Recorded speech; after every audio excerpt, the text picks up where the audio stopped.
interest in Whitner that's newsstand, and everybody's super been looking forward to DC Pride book, and nobody. There's a lot to say about this. I thought it was going to be worse. I will say that.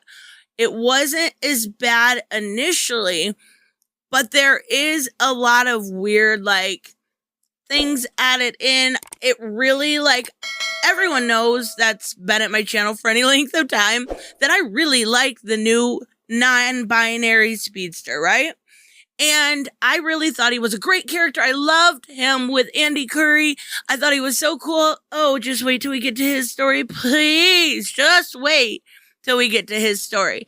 We're going to talk about this. I'm going to review it in its entirety, but I will fly through it because I don't want to bore you. It took me nearly 2 hours to read this because I was reading it on my computer. And I just kept looking back at my phone is there anything I can do instead? Hey, did any news pop up? Hey, no, nothing at all. So we're going to take a look at DC Pride. It starts off with this is just all the stories, and there's a foreword, right? And some super cute art. I actually like the way that they made Aqualad look here, right, Jackson? It's much better than towards the end, and you'll see. When we get two things I want to say before I even get into the first story, which is by James Tynion, and it's probably the best or close to the best. There's one other story that I actually really liked, but I want to preface this entire thing by saying, as of today, they officially made the Green Lantern Far Sector. She's been new. She hit issue number 12, and I think that's the end. I only skimmed through it so far, but they officially made her a lesbian, which I actually didn't see coming. I did not, because it took 12 issues to get there. I thought, no. Okay. All right. Well, there's that, and I'm gonna talk about all this stuff. I have a big rant video coming, but they also bring in Justice League Queer. If you remember in Round Robin, we talked about all the different things. There was a bunch of people upset that they were queer baiting or whatever. They bring in Justice League Queer here at the end, and it's ridiculous. Tell me, when you think of Justice League, you think of 5 to 6, 7 members at the most. There's 24. You'll see. So this story is about Kane. I love the way they did the art because it's very simplistic and it worked really well for the story. But we see Alice, and her growing up. They talk about, when they thought Elizabeth had died, or Beth, and her going through her life, being sad, being alone, feeling different than the other girls did in high school when it came to boys, being upset because of it, realizing that she liked girls. And then Alice coming back, or Beth coming back as Alice, and the Mad Hatter coming back. And it's this weird, Kane talks her down, or talks Jervis down, Mad Hatter. It's saying it's scary not fitting in, isn't it? And it's a cute message. I'm not saying that at all, but it's basically, the world makes you conform to what the world wants you to be. You have to live by their rules, but eventually you might be on the wrong side of the looking glass, which is what they use for her and Beth. And you might find yourself looking in at them and realizing you are not like them. And I like the message in this. It can be actually translated anyway. It could be because, you have a speech impediment. It could be because of your race or your gender or your sexuality, or it could simply be because you don't know how to talk in public and you want to take it and realize that you don't fit in. So I did like that message. So we get Alice and them back together. Now, I love the remake of, oh my God, what's his name? I talked about him just recently, Estranio, however you say it. I love how he looks so much better than originally, right? He originally was a satire or a parody of a gay person, and now he looks just like, what do they call him? Silver something. I like him. He looks great. So John Constantine shows up, and it's kind of like just, storytelling. And Estranio. What am I'm losing it. Georgia de la Vega. That Giorgio. I love that name. Like, that's somebody that's clearly rich, right? Georgia de la Vega. Nice to meet you. Like, they clearly have money. Okay. Anyways, so I love the art in this one. It's really good. The colors are very mute, which I think is a little bit to its detriment. But I love the way that they did the contouring and everything. I was really impressed with the art. So they tell a story about Midnighter and Estranio out and about. Basically, now, before I did this video, another reason why it took me so long is because I went through and I fact checked a lot of this. And I also had to look up a bunch of weird words that I am clearly too old. Like, you know, when you're too old and you don't know what young kids are saying? Yeah, that was me today. So I had to look this up, and it's about Patrolus. So yeah, Achilles, that this person wants to go back and rewrite history that they weren't lovers, but cousins. Now, I've looked this up. I've looked up multiple versions of the stories, and Homer basically, never said that they were lovers. So what they're doing here is writing a narrative that they personally want changed into the book, because no, it's not fascist to say that they were not lovers. It's rewriting history to assume that they were more than just friends. And it is projection. And that's what you're doing. So stop straight washing our past. Stop queer washing it. Because all the evidence points to the contrary of what you're saying. Now, there could be irrefutable evidence out there that I haven't seen. But going through the stuff from Homer, going through article after article, I probably looked at 4. I would say, I know that's not a lot, but I'll be honest here. I didn't want to spend too much time on it, but I did want to make sure I had it. So they come across him, and he's doing some ritual to get rid of the fact that Achilles was queer. So the whole basis of this story is based on historical inaccuracies. Okay. All right. And then they're like, history is written by the victors. Okay. Yeah, I can't argue with that. Not even a little bit. So they basically beat him, right? And Estranio is telling this story. You poison my spells. Okay. He says, don't bite. He's like, don't tease me. I love Midnighter. I believe this is Steve Orlando. This story was pretty good, but there was some weirdness in it.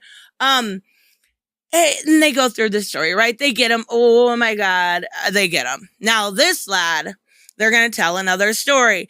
Now he's going to go into the story and, of course, not finish it. But it's like, he goes, hey, I'm married. That's okay.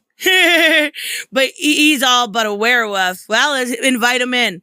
All right. Well, there's some dirtiness going on here in a little bit. Yep, Steve Orlando. And they're going to have a little fun tonight. Okay.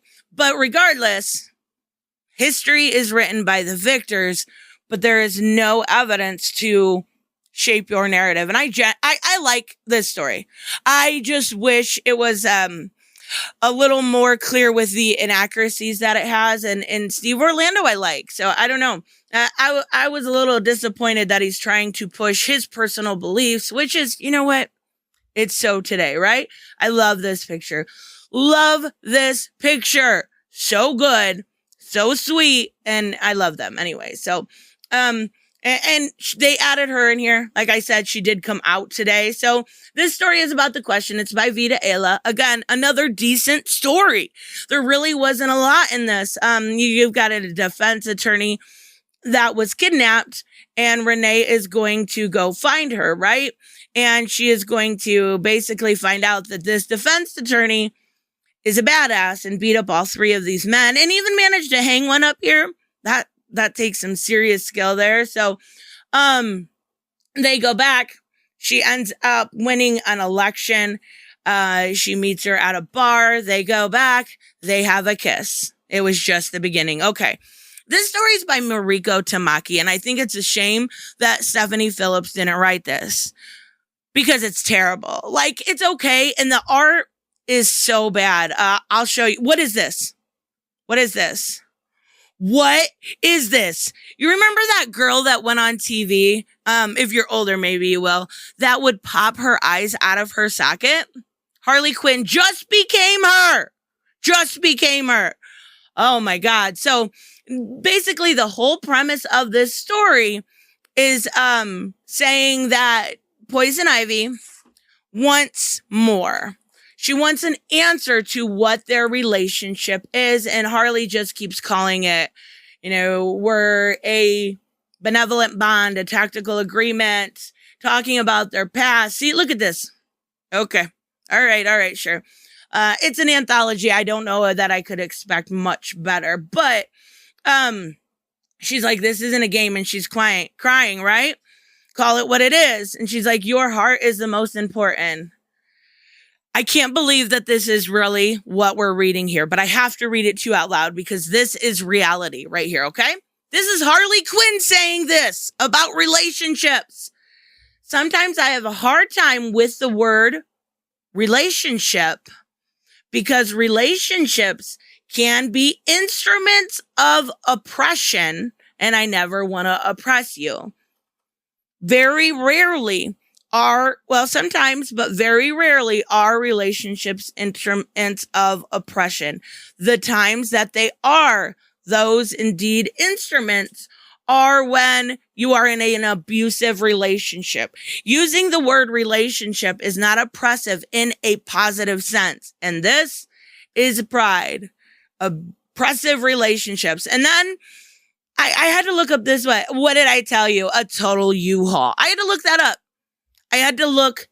A U-Haul apparently means two lesbians that fall in love fast and move in together. Like, I really want to start making up words now that I see these. Like, we can say FedEx. Oh, they're a total FedEx. They're fed up with their ex. Or they're a mailman. Like, he just walks around and does everybody. Okay. All right. So we have, this is by Sam Johns. And it is about Obsidian, meeting up with his father, who is Alan Scott, who has recently, he was gay on Earth 2. And then after the crisis, he is now officially gay. I wish the best way to actually fix this would have been just to make him bisexual. It would have worked perfectly. He goes about his story about Jimmy Hatton, who he loved. And this is a little bit of a longer one. It's good. It's decent, right? And he tells him who Jimmy was, how he felt alone, how this bar, back, in the 30s or 40s was a place where you could go and be safe. He's like, I don't want to get too political. And he's like, getting political. Do you mean existing? And that statement I almost agree with. I don't think that being gay should be a political tool. I think it should just be you exist, right? But unfortunately, there are a lot out there that make it a political tool. And I'm talking specifically about on both sides and mainly corporations that make books like this, that use it as a way to sell products. And I bought a product. So anyways, he basically got into his Instagram. Okay. All right. And talks about the way they came out, and he's like, they're gonna, he wasn't around all that much. Why don't we just start with a hug? Okay. All right. Got it. I actually really like this picture of Constantine too. A call back to Tana. I really like it. So, we're getting some older heroes here. And I had to look up, I thought this was Ice Maiden at first. She looks great though. I had to look up who they were. I was confused. Well, I figured it out, but even so, I was like, why are they? Okay. This story is the one that was like, why? So we've got non-binary Flash again, who I absolutely loved. I want to be clear going into this part of the video. I absolutely loved his personality and the way he was within Future State. Okay, clear here. And I love him with Andy Curry. She's adorable. She's fun. He tries to help out. There's all these silly little jokes about, Flashes being late, which is typical, or getting there on time or not. And then he goes and does like I love that he does like a signing, right? Autographs for little kids. It's cute. And then we get to what should the Flash wear? And he's non-binary. They're non-binary. I apologize. Clothes, makeup, gift. Clothes, makeup, gift. Clothes, makeup. Okay. All right. Now there's a new Mirror Master. Okay. Well, sort of Mirror Master. And, they stole the gun. That was what he was trying to help with in the beginning.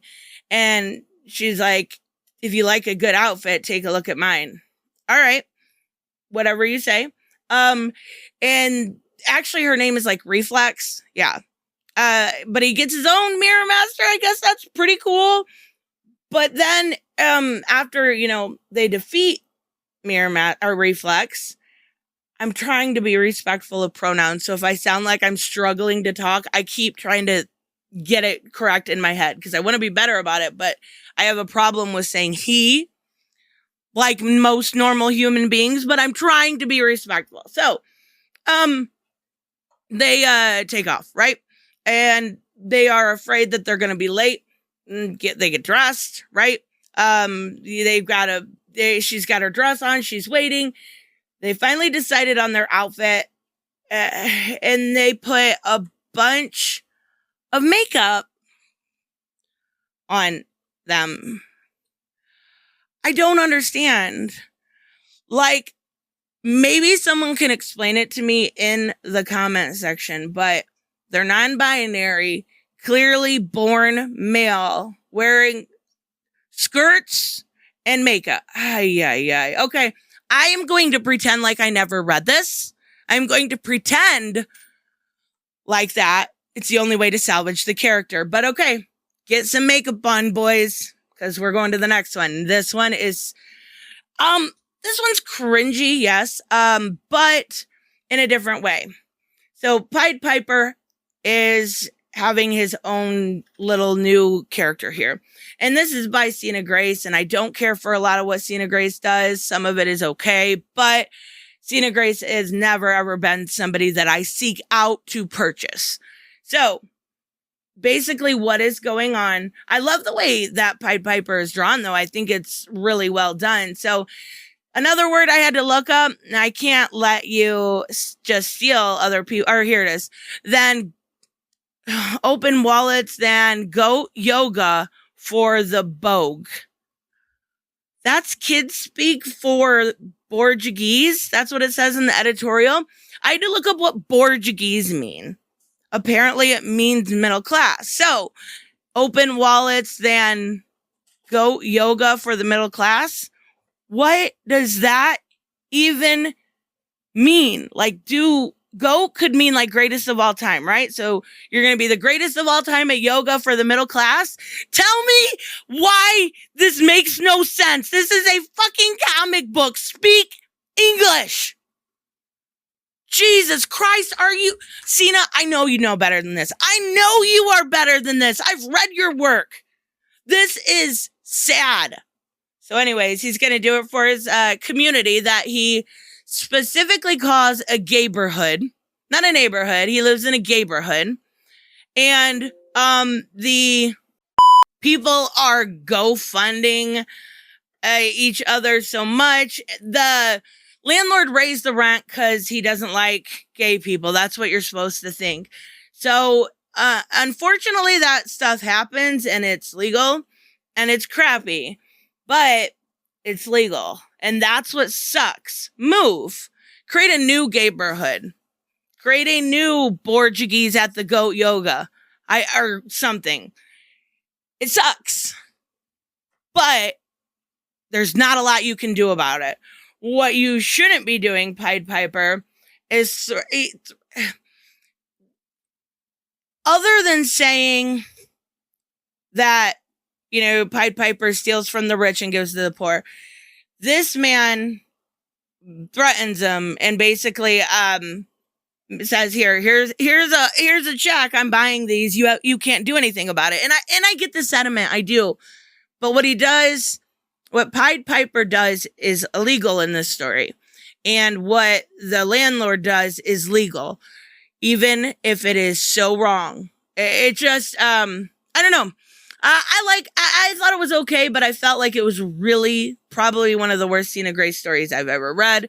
And the way that they talk isn't, I've never heard people talk this way before. I haven't. My entire high school, career, I literally, I guess it's not a career, but you know what I mean? The only people I hung out with, two girls, three girls at the most. And my best friends were always gay men. I get it was a while ago, but I never ever heard half of these words. So this is a dreamer story. I don't know anything about the Supergirl show besides it is ending. And it's actually written by the woman that plays Dreamer. And the art in this is absolutely fantastic. There's nothing in here that is, cringy, I guess is the best way. Like, look at that. That's beautiful. There's nothing in here that's bad. She goes and beats him up, and then she goes on a date with her boyfriend, which is Brainiac 5, I think. She just talks about, freedom is priceless, freedom to be yourself, freedom to love, the freedom to have peace of mind. I am Dreamer, and when doom approaches, I like it. I had a problem. I didn't even realize that the first time. She's got him not knocked out and he's sleeping next to him. I thought it was a cute little romantical story. I didn't have a problem with this at all. There wasn't really anything cringy in it. And I thought that the lady that plays Dreamer, her name's Nicole, did a great job on this. So bravo. Perfect. Absolutely perfect. So, oh boy. We're just going to no, we'll move on. Okay. So there is a bunch of variants. This is the last story, and this is where we're going to get the introduction of Justice League Queer. Now we're seeing Jackson Hyde, who looks extremely badass 90% of the time. This is that 10% where they make him look like a girl. So they're at a pride parade.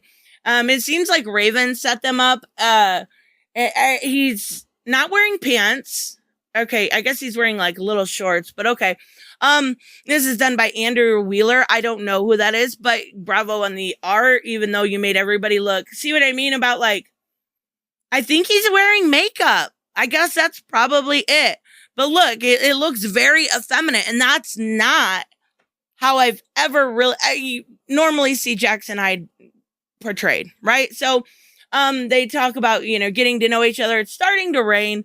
Everybody's kind of freaking out and starting to get enraged, and they're not sure why. Everyone's saying things. He's also practicing magic with Estrano. People are like, this whole year's cursed. Nothing's good. Bah, bah, bah. He's wearing a fanny pack. I want everyone to look at the screen right now. Just do it, please.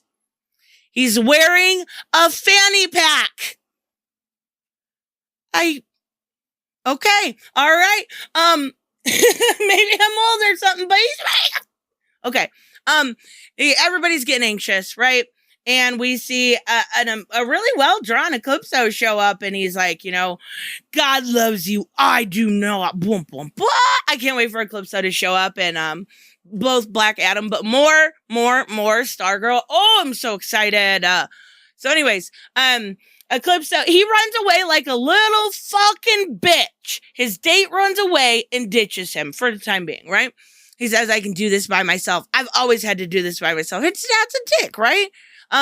So he takes on Eclipso, who looks awesome. I love the way they drew Eclipso, but again, see what I mean with that very effeminate viewing of Jackson? I think it's unfortunate. So, he takes him on, and then we get, oh my God, I'm by myself. I can do this. And it's really cool. Yeah. Until Justice League Queer shows up. So, had Justice League Queer read one round robin, say that 3 times fast, this is the team we would have had. We would have had Wink and Airy, great addition to the team. Natalie, great addition to the team. Estrano, who, again, you saw how he looked in the beginning of this video. Again, drawn very effeminate. I don't know who this is. I honestly don't. I guess I should have looked it up first. So we got Bunker, Batwoman, Midnighter, and Apollo. Again, I don't know who that is. So, Werewolf Boy. What the? I don't know who that is. Crush. And it's hard to see the ones in the background. So it would have been a team of 1, 2, 3, 4, 5, 6, 7, 8, 9, 10, 11, 12, 13, 14. 14 people in Justice League. That's a massive number.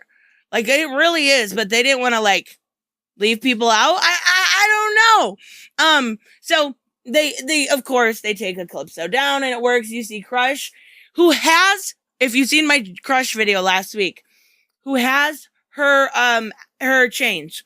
What?